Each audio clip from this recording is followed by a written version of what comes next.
Hey guys, this is Pedro back with another interview covering Spotlight Series Americas 2024. And for this occasion, I am accompanied by a familiar guest in regards to the channel, but nonetheless, for the sake of reintroduction, a chair. And obviously, chair, thank you so much for taking the time. I really do appreciate it.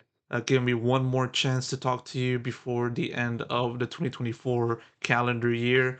And so, obviously, the first time I talked to you, you were coming off of a victory over the table, and then once stage two playoffs kicked around, I talked to the table after defeating you in said event, and so now we're in Spotlight Series Americas. On top of just focusing on the four teams that are taking part in the event, we got the rematch. Chair and table. You came out on top. Finally settling the score. Finally deciding who's the number one person or thing. I don't know what's the right appropriate way to identify you. But nonetheless, thank you so much. How are you doing?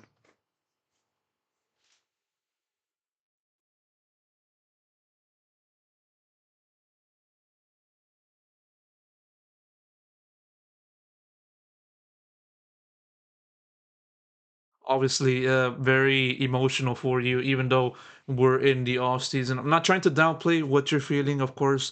Obviously, I do remember, the string of matches that you had with Table, all of which has been very emotional, very grueling, and very intense.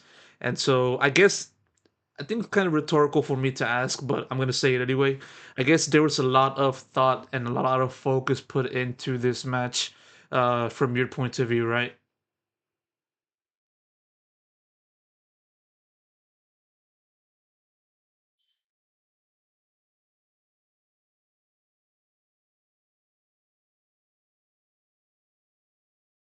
Hmm.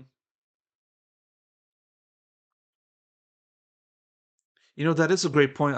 You did mention about the table's brother. Obviously, back in stage two playoffs, him and table number one faced off in the finals, and so yeah, like obviously I guess I'm kind of surprised you thought of his twin brother, and so I guess like in the prelude to this match, you were thinking about how to take table number one down with the past a match that he had with Table Two, right? Back in the finals, you took inspiration from that, right?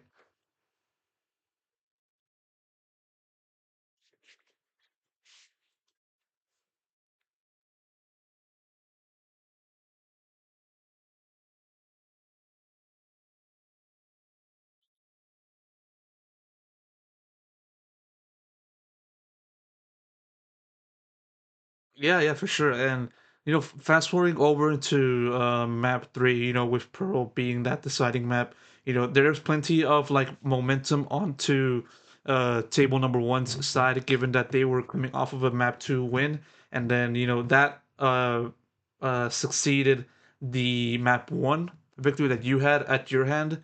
And so, how'd you kind of like go through that kind of roller coaster of a series, on the mental and also on the physical side as well? How are you able to balance those two things as you entered into the third map?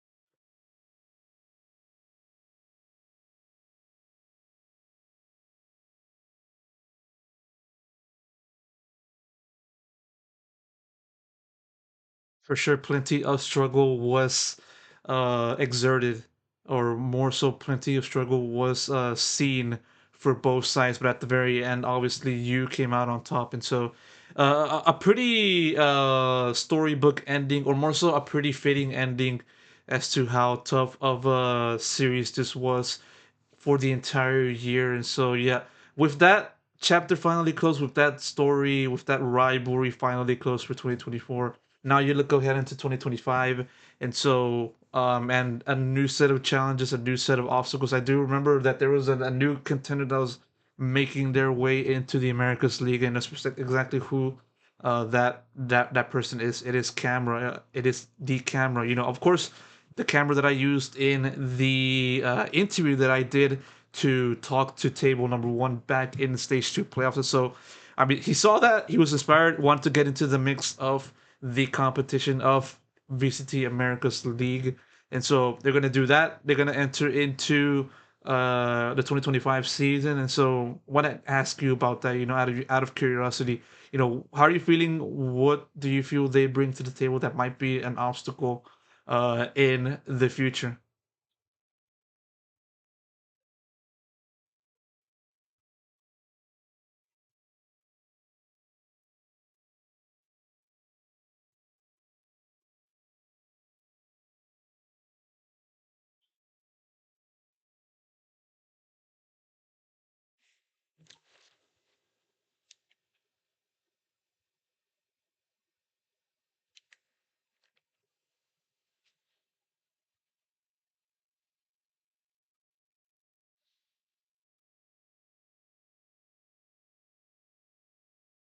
Without a doubt, I can definitely say we're going to have a lot of hype towards that impending matchup. That is for sure.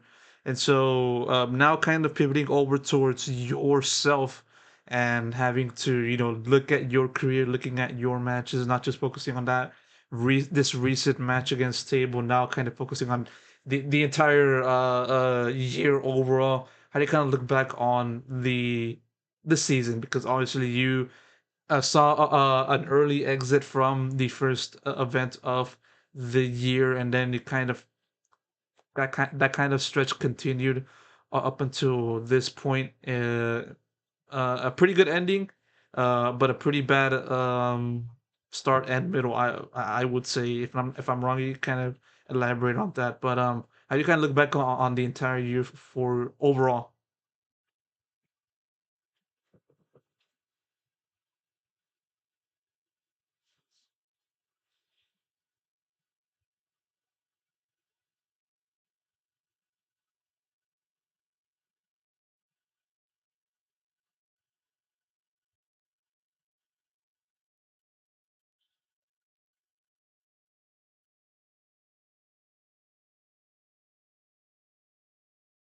No doubt, no doubt, no doubt. We're kind of winding down to the very end of the conversation, so I'm gonna ask you one more question before I wrap this whole thing up, and now we kind of move on officially over to 2025. Got any final words? Well, not really an actual question, but like, do you got any final words to share to your fans or anyone else out there in the world? Um, yeah.